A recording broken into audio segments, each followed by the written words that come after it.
Bangladesh is refusing calls from some states and NGOs for a bigger role for the UN's refugee agency in the international response to the Rohingya refugee crisis. Several senior observers speaking on condition of anonymity are of the opinion that the policy has led to wasteful friction between the IOM and the UNHCR and a weakening of the UN's ability to effectively protect Rohingya refugees' rights.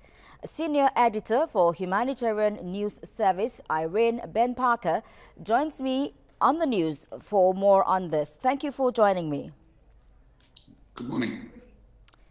Well, there are rumors that there is some friction between the IOM, that's the International Organization for Migration, and the UNHCR. Could that be the reason why Bangladesh is resisting? I think what's happening is that Bangladesh is hesitant to get sucked into a situation where it's responsible for the Rohingya forever. Essentially, they are willing to do the right thing on a humanitarian level and allow these 600,000 people to arrive who've driven out of their homes, but they are careful not to get stuck with them, and for that reason, they are avoiding the word refugee wherever possible. Well, since this is affecting the Rohingya refugees, what options does the UNHCR have? Well, it's a very unfortunate situation. Most professional humanitarian observers feel that UNHCR is the right organization for this. They have the legal mandate. They are set up exactly for this purpose. And within the family of UN agencies, it's unquestioned that that's their job. Where Bangladesh can say, however, we prefer to deal with the International Organization for Migration. We know them. We've worked with them for many years.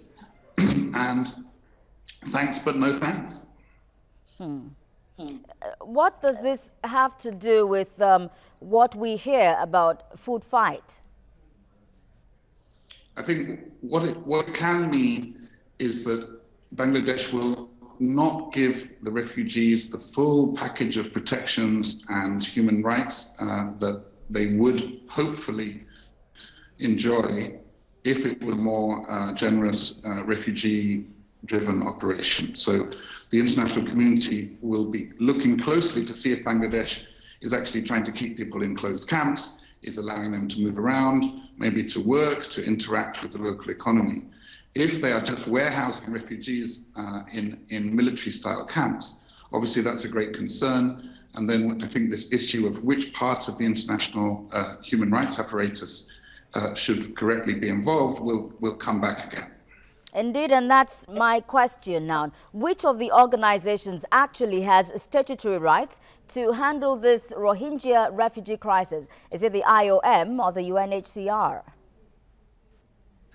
Well, the government is in charge. The government can decide who it wants to let in to help them or not help them in any aspect of international aid. So also, secondly, Bangladesh chose not to sign the Refugee Convention. So it, along with many other countries, is not a signatory. However, within the UN family, there's no question that the UNHCR would be the partner. So they are choosing within the family of UN agencies an unusual member. Bangladesh is entitled to do pretty much as it pleases. Other countries who have large refugee populations also have not signed the Refugee Convention, but in the case of Jordan and Lebanon, for example, they have invited the UNHCR to help them handle the problem. So Bangladesh is not breaking any rules, but they are choosing an unusual strategy. All right. Will it be out of place if both of them, the IOM and the UNHCR, work together? You would think that's the way it should work. I think they are working together, and the rest of the UN is trying to make sure that nothing falls through the cracks, thanks to this unusual arrangement with the government. And on the whole, I think they'll figure it out. Obviously, it looks bad because it starts to look like a turf war. I don't think it's a turf war, but I think it is uncomfortable. As we reported in our news, there's definitely friction, and people are calling it a food fight. somebody said they've never seen worse internal politics and games being played. So it's very regrettable when you have 500,000 desperate people that the cat has been put amongst the pigeons in this way. However, we hope, and I think the Rohingya deserve the highest standards of professional behaviour, and we hope, and we will be watching closely to see if the UN can figure a way to coordinate themselves in a special way. Ben, how badly does this friction weaken the UN's ability to protect Rohingya refugees' rights?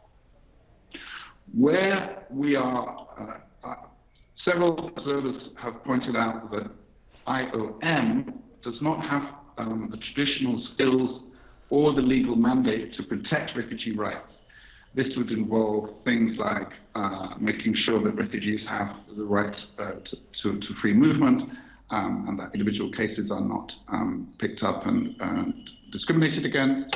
And so this whole field of refugee protection is not IOM's core business, and it is UNHCR. So if the UN is there to protect the Rohingya hand in hand with the Bangladesh government, would it not be better, people say, would it not be better to have the real protection professionals on the job?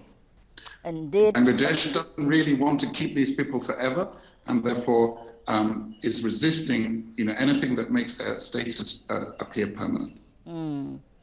Ben Parker, Senior Editor for Humanitarian News Service, Irene, thank you for joining me on TVC News.